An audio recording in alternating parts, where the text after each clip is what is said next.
My name is Lauren Atkins. The more people that I meet, I realize how many people struggle with anxiety and depression, and so I wanted to share part of my story.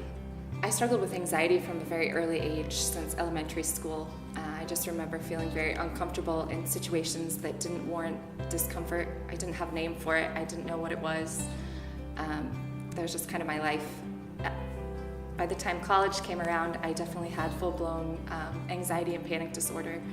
On a daily basis, I would struggle with panic attacks, dizziness, racing thoughts. My stomach would hurt. I would call my mom on my way to college classes just crying, like, I don't know what's going on.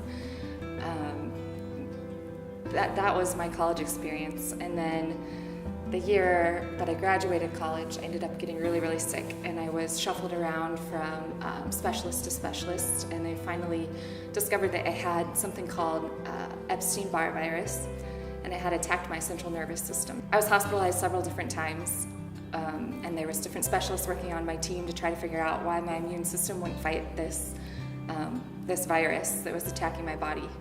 So I was sick for about 14 months.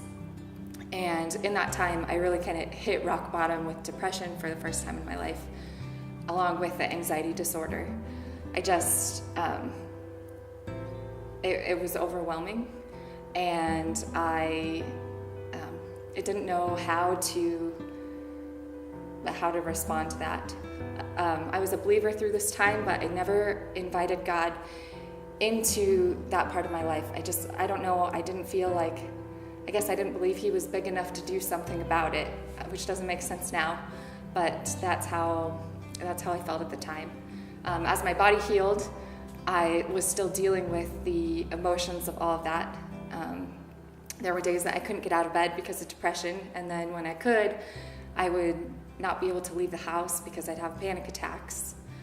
And after a particularly hard day, I didn't know what else to do. I literally hit my knees on the edge of my bed, and I just cried out to God, asking, either take this from me or show me how to live with it in a way that glorified him. And it was the first time that I really realized that he was so much bigger than what I was dealing with, and that if I could just lean on him and invite him into it, moment by moment, I would be okay. It wasn't overnight, but I definitely began to realize that he was using this part of my life for something so much bigger than I had even imagined.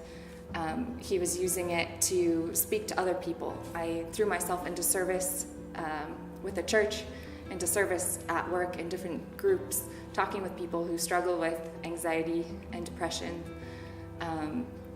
Through that, he worked in me to heal that. For those of you that maybe struggle with anxiety or depression, I just want to invite you to ask God to come into that situation for you and to find purpose in the pain that you're experiencing, because it's there.